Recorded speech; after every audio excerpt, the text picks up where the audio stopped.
Hi friends, welcome back.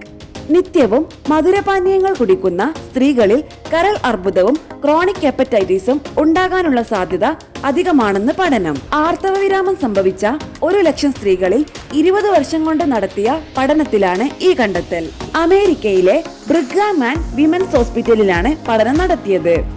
അധിക അളവിൽ പഞ്ചസാരയും കൃത്രിമ അഡിറ്റീവുകളും ഉയർന്ന തോതിൽ ഫ്രക്ടോസ് ചേർന്ന കോൺ സിറപ്പും അടങ്ങിയ മധുരപാനീയങ്ങൾ കരളിന്റെ ആരോഗ്യത്തെ പ്രതികൂലമായി ബാധിക്കുന്നതായി പഠന റിപ്പോർട്ട് പറയുന്നു. ഈ വീഡിയോ നിങ്ങൾക്ക് യൂസ്ഫുൾ ആയെങ്കിൽ ലൈക്ക് ആൻഡ് ഷെയർ ചെയ്യണേ. സംശയങ്ങൾ കമന്റ് ബോക്സിൽ രേഖപ്പെടുത്താം.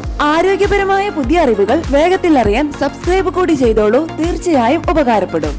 പഞ്ചസാരയുടെ ചയാപചയത്തിൽ നിർണായക പങ്കാണ് കരൾ നിർവഹിക്കുന്നത്. എന്നാൽ മധുരപാനീയങ്ങളിലെ അമിതമായ തോതിലുള്ള പഞ്ചസാര എത്തുമ്പോൾ ഈ ഫ്രാക്ടോസ് കൊഴുപ്പായി മാറുന്നു. ഇത് കരൾ കോശങ്ങളിൽ കൊഴുപ്പടിയുന്ന നോൺ ആൽക്കഹോളിക് ഫാറ്റി ലിവർ രോഗം പോലുള്ള പ്രശ്നങ്ങൾ ഉണ്ടാക്കുന്നു.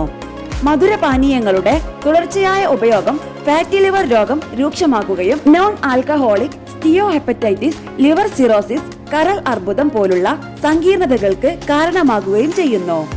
മധുരപാനീയങ്ങളുടെ ഉപയോഗം ഭാരവർദ്ധനവ്, അമിതവണ്ണം, ടൈപ്പ് 2 പ്രമേഹം, ഹൃദ്രോഗം, ഇനാമലിന്റെ നാശം, പല്ലുകളിൽ പോട്, കേട് എന്നിവയ്ക്കും കാരണമാകാം. ഫോസ്ഫോറിക് ആസിഡ് അടങ്ങിയ മധുരപാനീയങ്ങൾ ശരീരത്തിന്റെ കാൽസ്യം ആഗിരണത്തെ ബാധിച്ച് എല്ലുകളുടെ ആരോഗ്യത്തെയും ബാധിക്കാം.